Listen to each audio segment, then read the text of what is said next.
We've concluded segment 1. Now we move on to panel 2, into living the struggle, which brings us closer to the lived experience of youths navigating addiction, behavioral challenges, and emotional distress. This next panel brings together people who work on the ground every day on the journey alongside our struggling youths to understand the courage, setbacks, and small victories that often go unseen.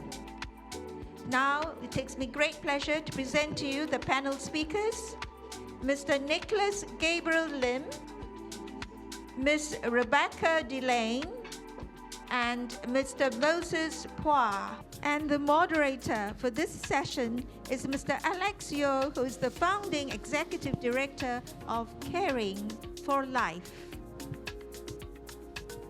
Okay, a very good morning, everyone. Thank you.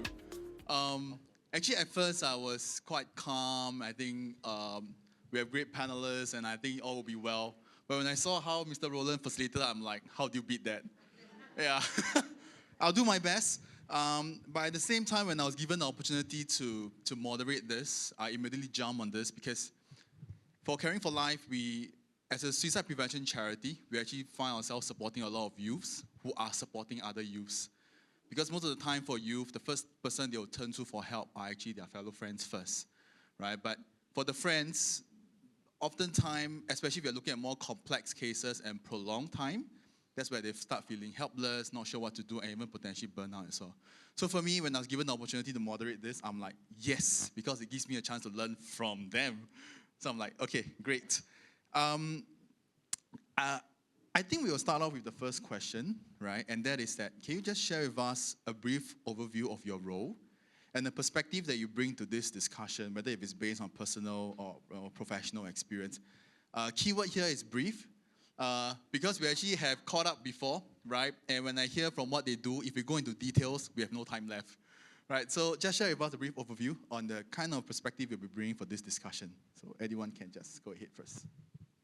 I'm happy to go first. Good morning, everyone, and welcome to SJI International. My name's Rebecca Delane, and I'm Head of Counselling here for our secondary school. So my role is to oversee a team of very experienced mental health practitioners who offer tiered support to our student population. So we very much work on a multi-tiered systems of support here at SJI, so we're quite fortunate. We're very well staffed as well, so we've got a team of mental health practitioners offering universal supports, small group interventions, as well as acute one-on-one support. And we also are part of a larger integrated wellbeing team that we work side by side with, and that's heads of grade, safeguarding members, and tutor teachers as well. So my perspective for this panel discussion, and I thought long and hard about this, but it's very much grounded in early intervention and breaking the stigma that sometimes is associated with behavioural concerns and addictions. Thank you. Was that fast enough? Yeah. Cool. Hi, I'm Moses, and today I'll be sharing about my struggle with addiction. And I've been sober for about 10 years now, and I'm still on the path to building back my life through finding meaningful work, and then studying, and then doing things such as exercise like triathlon. In the past, I used to take drugs such as meth, cannabis, ecstasy, ketamine, aramine, and also a lot of alcohol. And then today I'll be sharing about the journey of my recovery, and also, for example, things like counseling and also therapy that I've gone through. Yeah, thank you.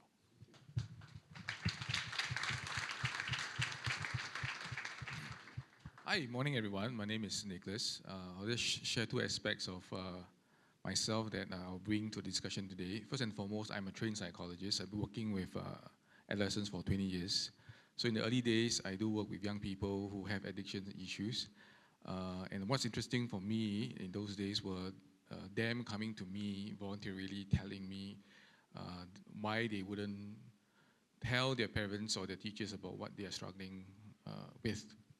And that's very interesting for me, right? And I chanced upon this idea. There's actually such a profession called youth workers, right? So as a trained psychologist, I say, whoa, okay, so this is very interesting, right? And begin to go through youth work training, understand the developmental science behind understanding youth.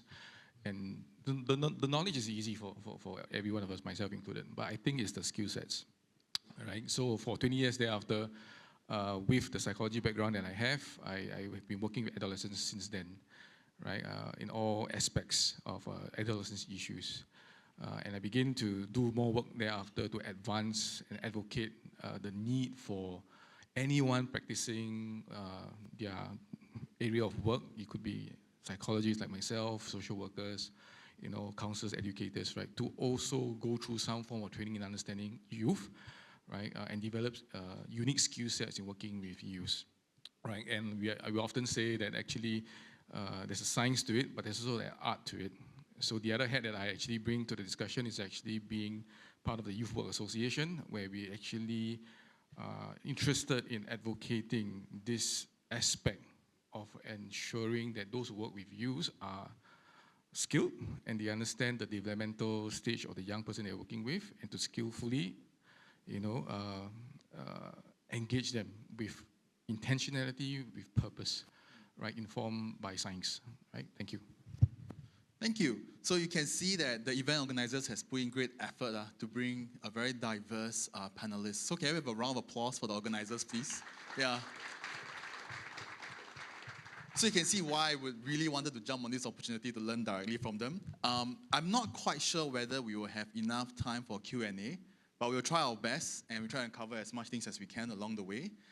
We will be doing this discussion in 3 segments. The first segment we will be covering is about what it's like to struggle, right, with addiction or behavioral disorders in Singapore, followed by segment 2 on stigma and how does it look like and how do you overcome that in Singapore, and segment 3 will be on the experiences and challenges that shape recovery and support within the ecosystem.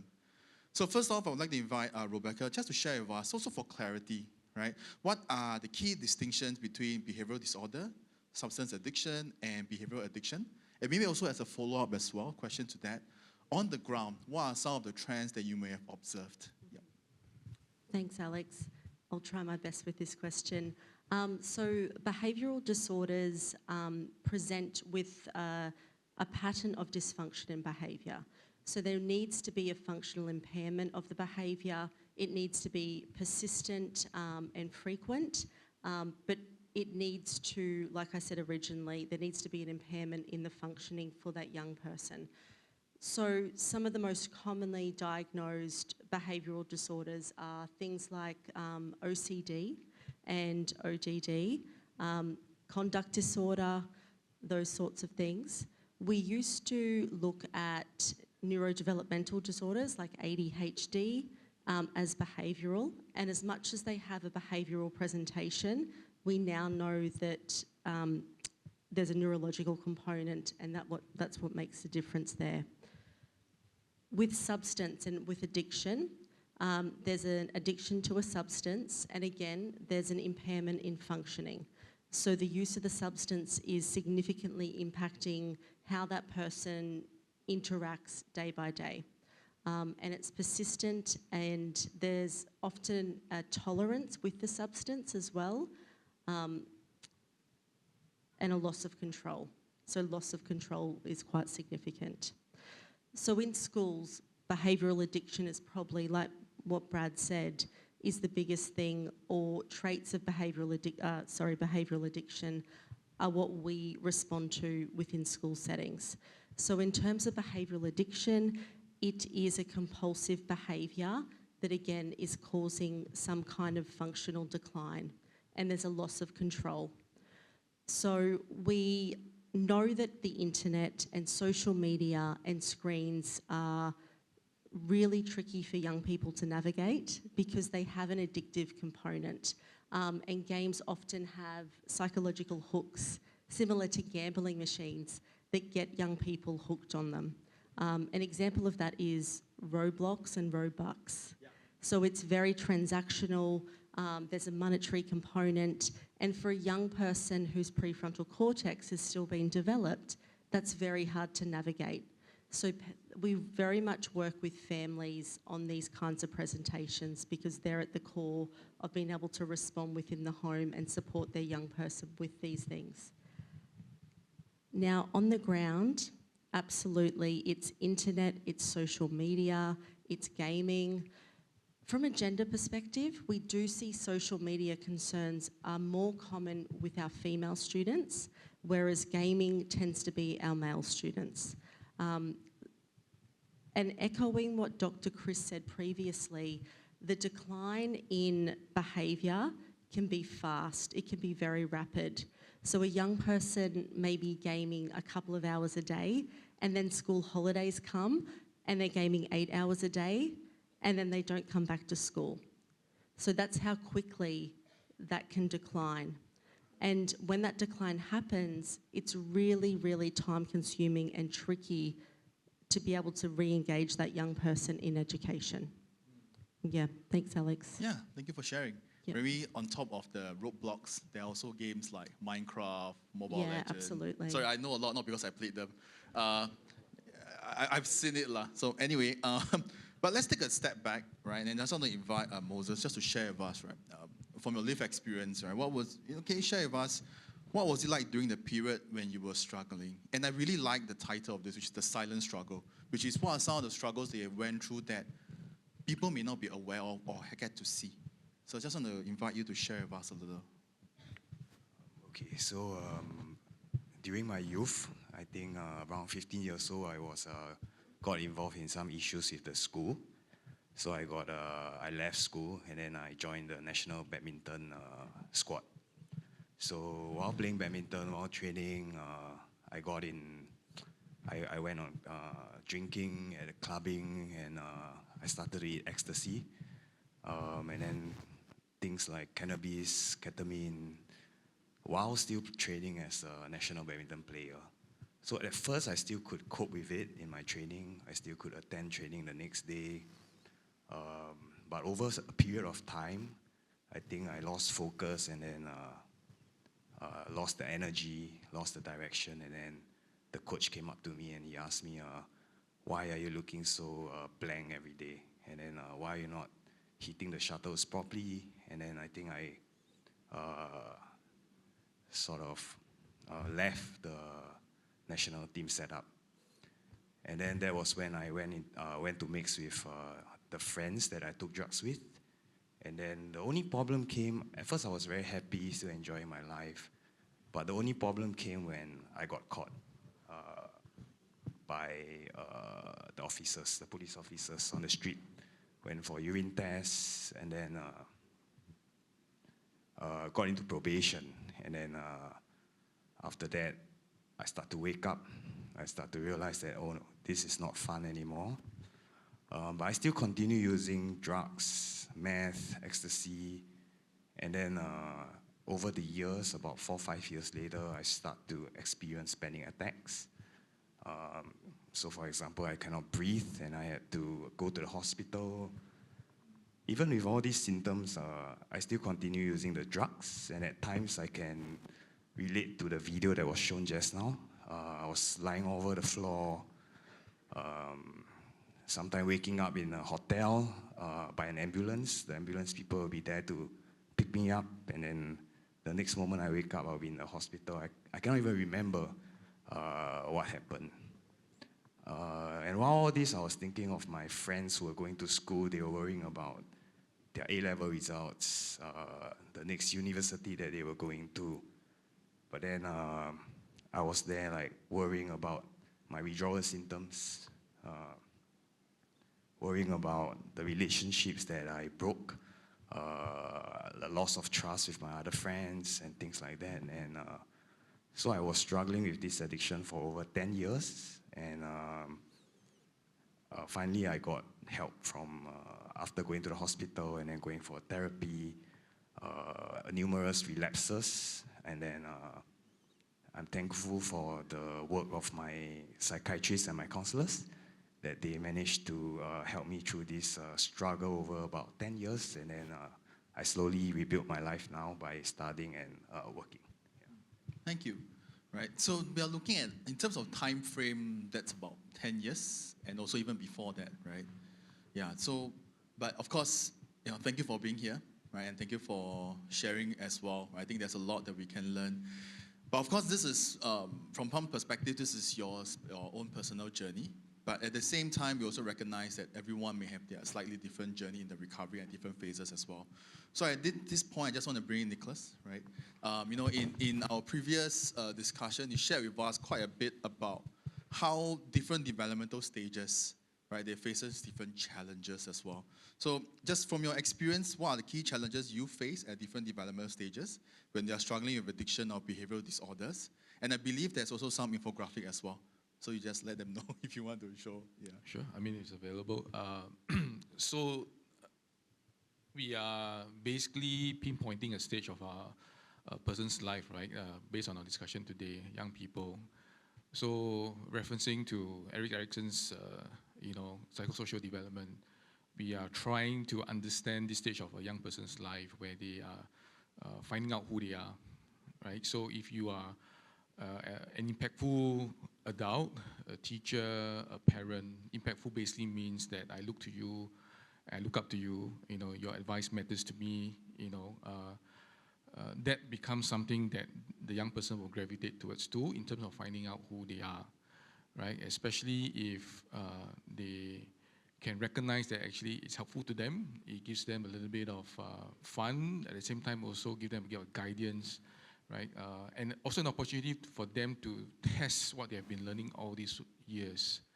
So as a young person, you can imagine adolescents specifically, they would have already lived their life, a good 10, 12, 13 years.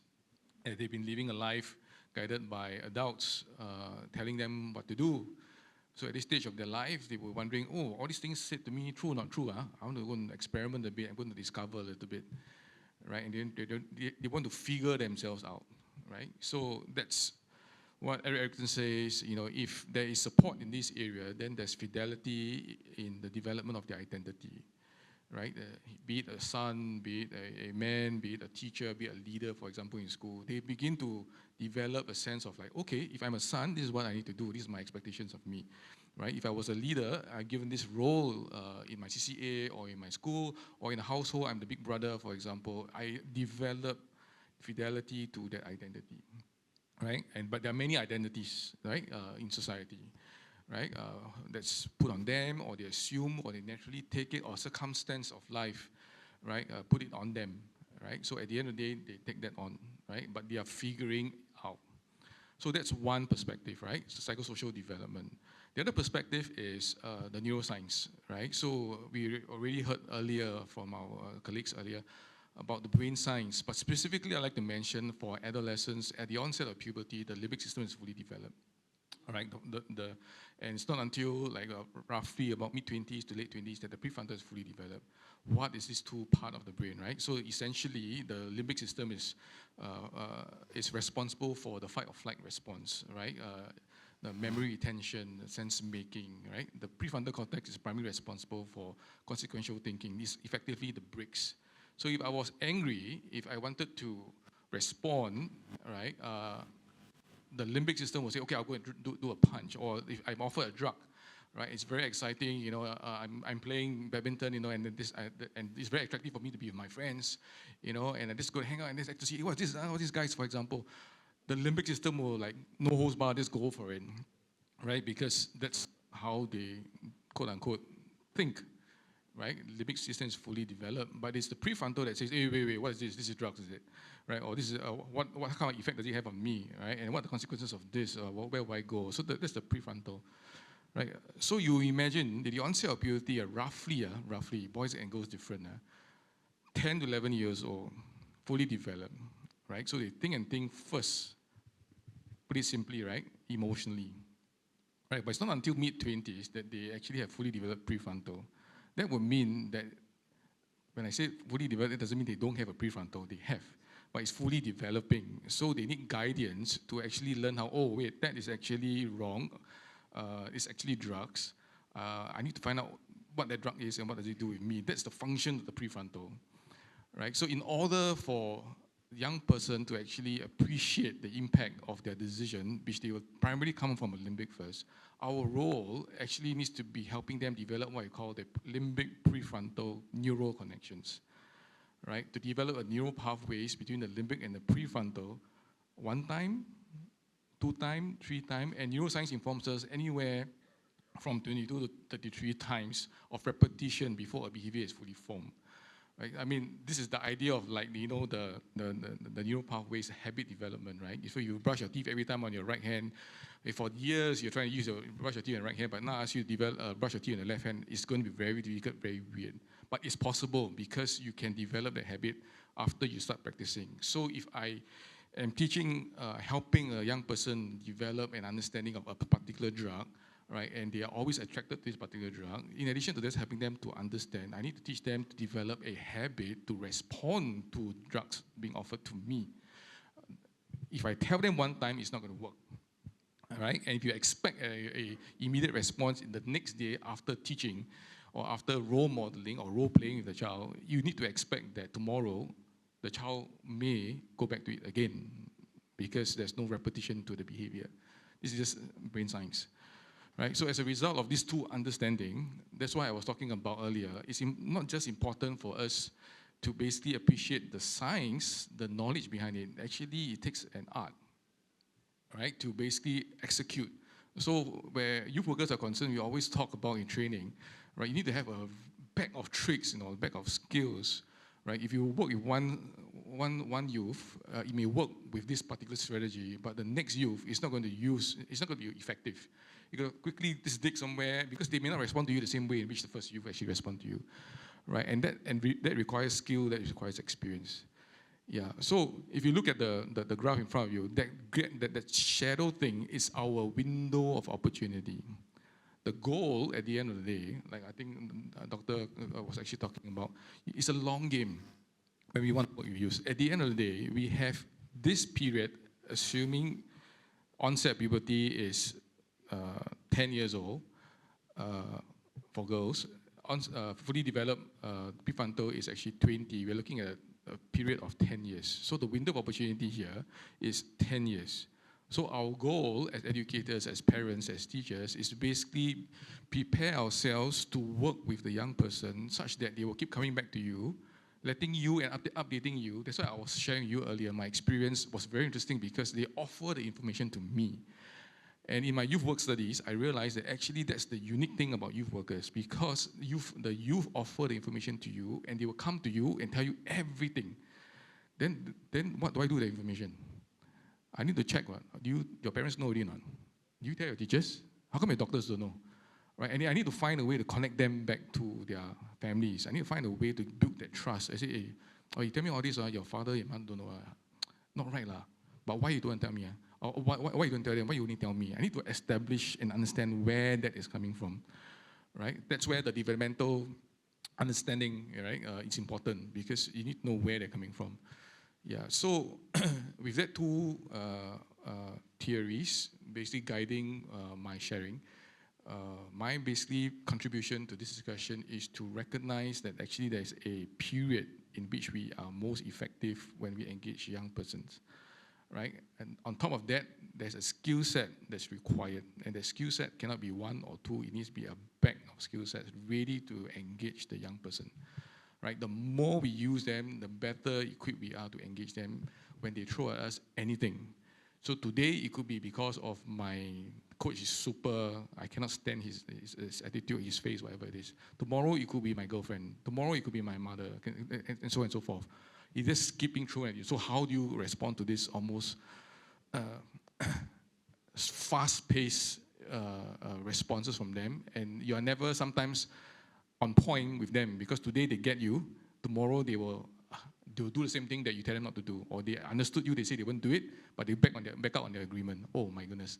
Sometimes people, the professionals, give up on this, right? And then misunderstand that actually they don't mean it because they can't help it. Developmentally, they are just responding at that stage of their life. Yeah, I'll leave it at that.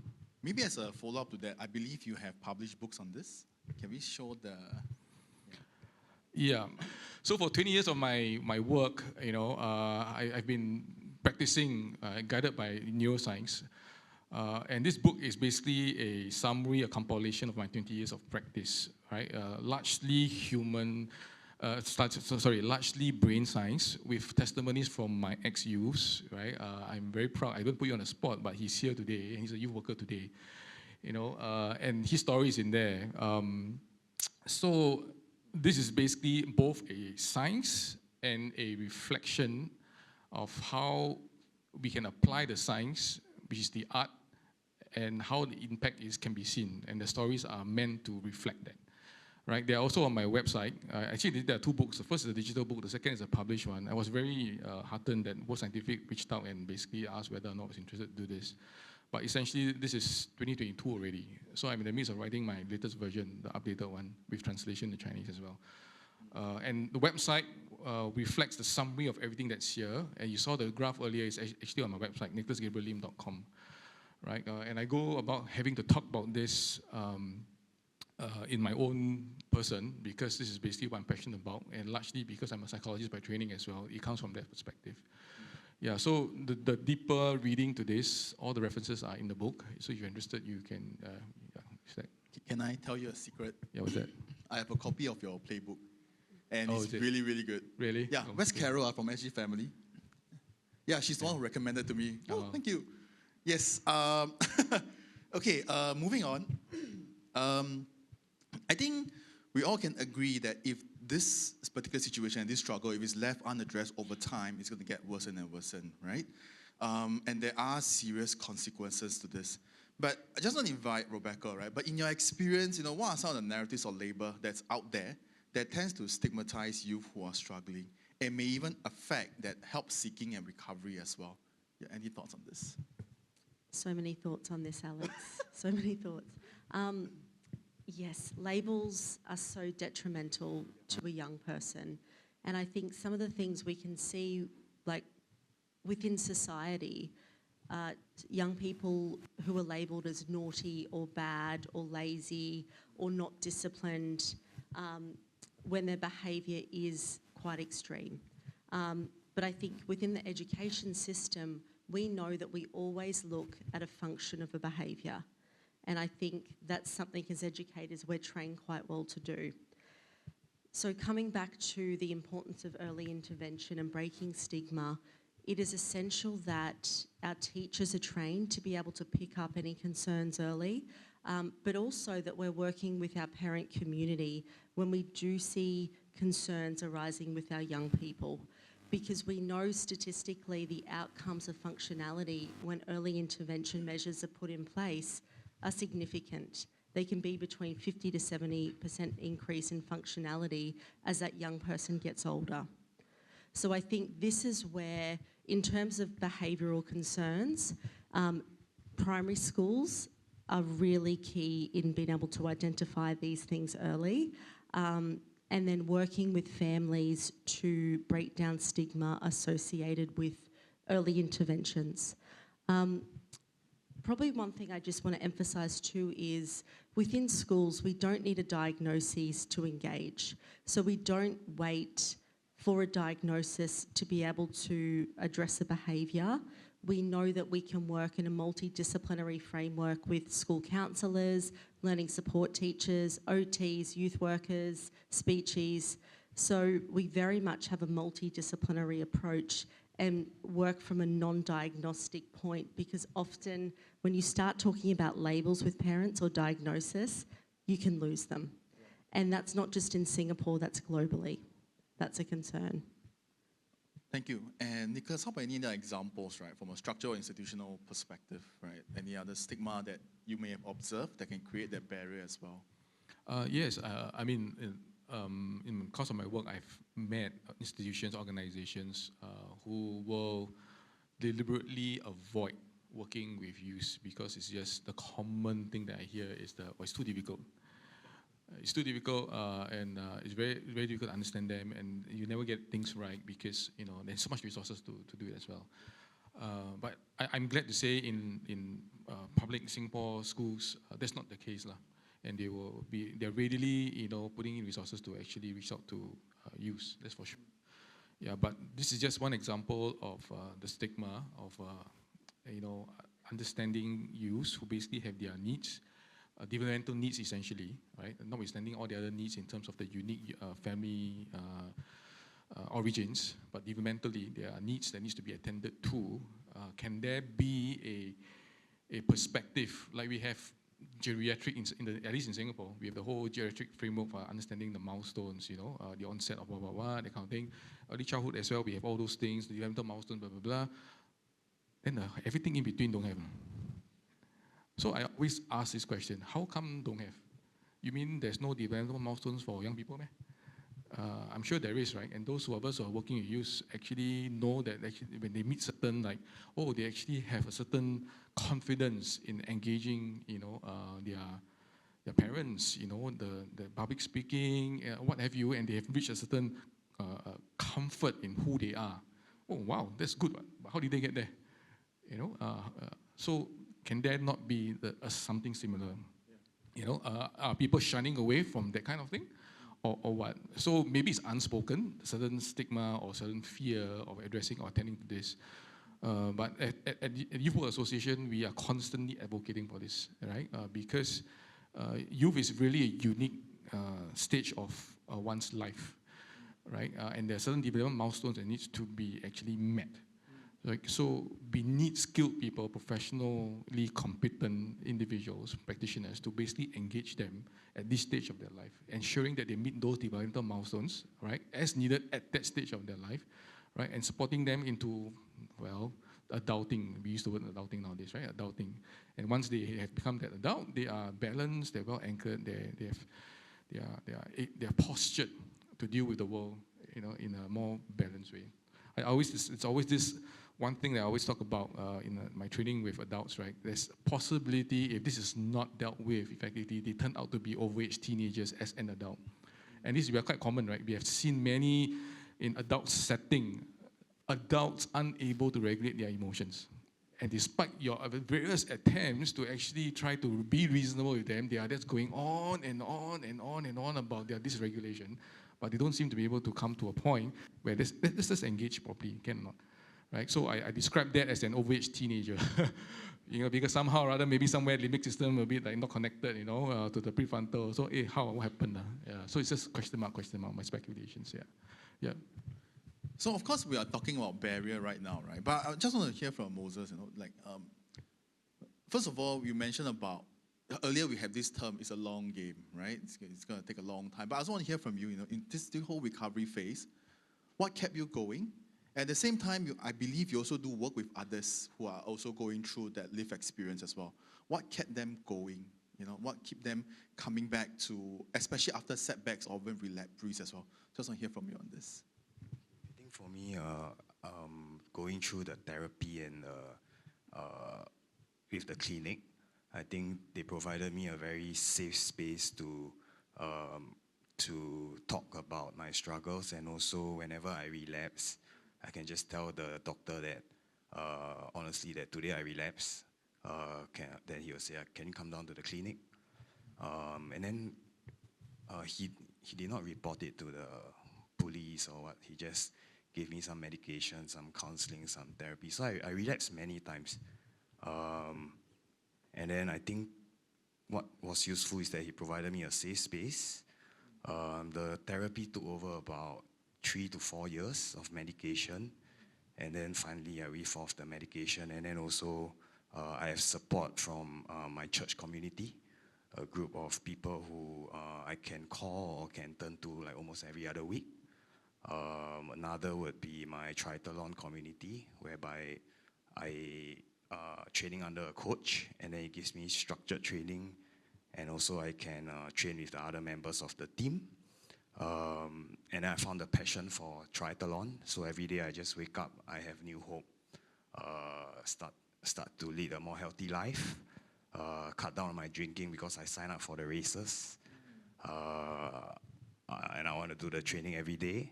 And then also through the therapy, my doctor told me that I used to think that if you take the medication, we cannot do anything, and then we have to sleep like the whole day long. But then the doctor told me that I can actually do exercise, and I started to exercise, and I also started studying. So started from O levels again, all the way to diploma, and then degree, and then so on and so forth. So I think with the help of taking out the drugs from my life, to be able to stop the drugs and to find the energy in life again, the drive in life again, and then from studying, from exercising, finding a meaningful job. I'm thankful for my employer who employed me despite my criminal records and also the many arrests by the police in the past. So I think it's with the help of many people that reach out to help me, and then I didn't want to disappoint them. And then I found that drive to fight that 10 years. So right now I'm about 10 years sober, and then now I help out with some of the volunteer work at Clarity and also at WeCare and prison service now. Yeah. But how do you encourage those who are going through that journey? Right. I just want to hear from you on this as well. Yeah. Encourage those that are going through this journey. Yeah. That I think that it's not a one-time off that you can get healed straight away, I feel. Yeah. So it's constant, constant counseling. Even now, I'm still going through counseling and spiritual healing, even though I'm 10 years now. Because any time there's this, I still experience some memories of the past sometimes when I'm very stressed. And then I still need someone to talk to, and I need constant support now still. So I will say that it will take many years, but you really need to hang on and meet people that will help you, and also stay with the people, good people. I think that's very meaningful. Well, thank you for sharing. And I think this is a good segue to really this big word, recovery. Right. We're gonna try. I'm gonna invite the panelists. Just so from your perspective or in your opinion, right? Feel free to chime in, any one of you. How would you define recovery, right? And how does it look like, especially across different stages, if possible? Right? I think this is a very big word that you hear around, right? Not just in the addiction sector, in the mental health sector, even in other areas as well. But I think this is a word that often requires certain definition so that we are aligned in this, right? So any thoughts on how would you define recovery before we move on to the next question? So obviously I'm biased, right? We are informed by positive youth development theories, right? So in the field of youth work, right? Positive youth development theories informs our practice largely, right? And to answer your question directly, in order for us to know whether the recovery has taken place, is that you recognize that a young person have all this, we call it assets. Assets includes things like positive engagement. They know how to manage their own time, their own personal resources. They have assets in the community, at home. And they're meaningfully engaged. All these things are present, and these are all indicators as to us being able to recognize actually they are well disposed, in a situation where they are able to start thriving, in life. Yeah. So this would be the indicators for us. And like I shared earlier, actually, youth work is actually a science. So there's a whole entire literature behind having to actually understand what this whole field of youth work is all about, right? And in order for us to help young person, youth specifically, recover, we need to recognize these elements. And you mentioned about, even spiritual healing, and one of the elements of positive youth development is actually from research in Hong Kong University by Professor Daniel Sheikh, if I'm not wrong, right? He talks about spirituality as one of the positive youth development elements. In addition to psychological well-being, emotional well-being, blah, blah, blah, spirituality as well. And spirituality scientifically is defined as basically the meaning and purpose in the person's life. And it's critical for any young person. So once we are able to anchor for the young person his sense of meaning and purpose as to why he is doing what he's doing, right, in recovery, you can expect that recovery can be sustained. notwithstanding the fact that there are all the other assets also being established for the young person, right? Basically, strong connection in family, family support strong, school, its education, and so on and so forth, blah, blah, blah, right? That would be a good indication that, he's on his road or her road to recovery and it can be sustained. Yeah. For me, recovery would be having the freedom to say no to any substances or any drugs, and then able to thrive and to able to do the things that I like. And also lastly would be to be able to help as much as possible anybody who is suffering from an addiction. So we are coming to a close soon, but I just want to invite maybe Rebecca and also Nicholas as well, in terms of so what are some of the evidence-informed approaches that you have seen that work well in helping youth to ride out urges? I think that's one of the things that you mentioned, especially in high-risk moments. Any thoughts on this? I think from a school counselling perspective, whenever symptoms become acute or there's high risk, we typically refer out to community-based allied health professionals, and we'll work collaboratively with those professionals in supporting the young person in school. So if there is that high risk, typically we'd be working in a multidisciplinary team at that point. But in terms of what we can do for a young person who is struggling, if they have disengaged with school, it's important that we keep in communication with them, work with their team, work with their parents, and reconnect them when they're ready to come back to school without shame or stigma, and help them in a supportive way re-enter the school system. And I think a common theme within these discussions is connection.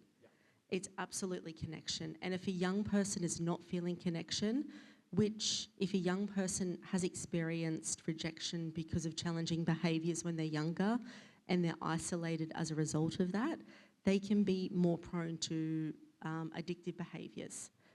For example, gaming and finding social connection on gaming platforms or social media, etc. And that can come with so many risks in terms of online grooming, sextortion, and all of those really tricky things that we struggle to control, and support young people with online. So my biggest thing is connection within the school community and working within a multidisciplinary framework. Yep. Yeah, obviously I already alluded to this earlier. Brain science is the first go-to for me because it's obviously evidence-based, right? And from that perspective, it informs my practice and the use of the kind of strategies, the choice of strategies being used, right, to intervene. This one. And obviously, the second one is the positive youth development strategies as well. There are many out there, right? But this is quite philosophical in terms of positive youth development. But over the years, different scientific,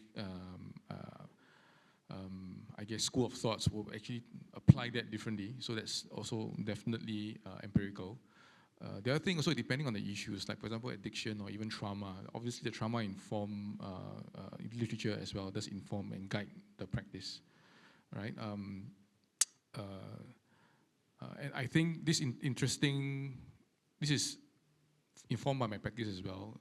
Dr. William Glass's work, he's a psychiatrist, right? His work talks about that everybody has a choice, even in their state of distress, in misery, they choose. But very interesting about his work is that he, obviously if there's psychosis, medication is involved, but he actually suggests very strongly that actually all of us in our misery actually is by choice, and you don't need any medication to deal with it. And he came up with this whole choice theory and reality therapy approach, right? And that has been effective in my work with young people. I've tried CBT, transaction analysis, all the different approach, and seem to be quite effective with young people because it's the here and now, and the external internal control, and we want them to actually act, based on their personal inner motivation, understanding their needs. That seemed to be also quite effective. So yeah, this couple. Thank you. Bringing in Moses, right? I think, okay, so just as a equivalent in the suicide prevention work, there's been an ongoing encouragement to bring people with lived experience, so those who may have attempted before, history of suicide attempts, right, to be involved in the clinical work in terms of supporting others who may have lived experience, or continue to inform, right, the clinicians on how to continue to shape the therapeutic work. So I just want to hear from you as well, right, for a person with lived experience, what role can this individual, like yourself, play, right, in supporting others in recovery? For now, sometimes I try to engage with some of them by doing activities that they like sports, badminton, or going just out for a meal, and then from there try to talk about other things, and then from building that relationship with them, and then maybe they will share a little bit more about and be more open about their struggle with addiction, and then it'll be easier to help them from there. Yeah. You know, as we come to a close, this whole term of it's a long game keep going in my head. It sounds quite demoralizing. So I just want to invite maybe each of you to just give us some encouragement, right? Any thoughts, final thoughts on this that you would like to share that we didn't manage to cover, and also if let's say they would like to reach out to you to discuss or to learn from you and any other questions, how can we do that? So anyone can go first. The long game demoralizing, really. To me, very exciting. 10 years, I usually use this to self-check ourselves and to help everybody check themselves. It's only meant to help us regulate our expectations. That's all there is to this. And I hope you all take it in that light, all right? Because typically, as a very well-meaning professional parent, when we go into work, we use our teenagers, our own kids, for example. When we go in there with good intentions, we want them to quickly step up, right, and do well, stop playing all the games and know how to choose the right people. But developmentally, you tell them now, it's not going to happen. And it's meant for you, the 10-year, it's meant for you to be realistic. So when you tell them today, you tell them now, you need to also remember, don't tell them tomorrow, don't tell them the next day. Wait for 1 week, chill out a little bit, see whether or not the pattern repeats or not. All right? And then if it happens again, you ask yourself whether or not you want to engage. If you want to engage, ask yourself whether it will be meaningfully understood by the brain at that stage of his or her life. If it does, good, say it. If not, don't. Then next week you try again, right? That's the whole point of the 10 years. And so your strategy has to be paced out, right? Such that, what's the purpose? The purpose is to help the child develop these neural pathways such that a pattern develops. And the goal is that in your absence, they will act meaningfully without putting themselves into trouble, right? And you can put hand on the heart, you have done the job when you have them replay or role play with you, and in your absence, you look from afar, that was something I taught him like quite some time ago, right? Oh, then you've done your job in your absence, right? Because it takes time, and they will even tell you, So this is just to put it in perspective, lah. 10 years is just for perspective taking, self-regulating, but focus on the relationship. Fully agree, because in order for you to sustain that, they want to come and tell you things, right? And when they tell you things, then you can actually get things going with them, right? And that requires the relationship. So focus on the relationship. Yeah. I think that school counselling is always the long game, and we never stop working with our young people.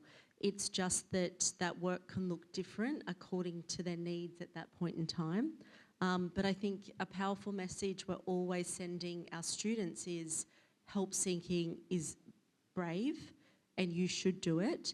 And your mental health is a state, and it's not something that it's not okay now, I'm just going to fix it. It's something we nurture, it's something we look after, and we take seriously. So, through our multi-tiered systems of support, whether that's, workshops, small groups, parent presentations, one-on-one therapeutic support, we never stop working with our young people. So I think as school counsellors, we're very lucky. We've got the best job in the world. We get to see kids every day. We get to see them along a journey. We get to see them at their worst. We get to see them at their best. And yeah, it's quite powerful. Thank you. So I see some of the people that I help out with, and then they start to find a job, and then when they start a family, they start to buy a house, and then they start to go on holidays, and then they have their kids, and then I find that very meaningful and very encouraging, that when I saw them through their struggle, really at their lowest point, and then now they are thriving, and they are having a family that encourages me to see them through that journey. Thank you so much for today. We have come to the end for this panel discussion. A round of applause for them, please. Thank you so much.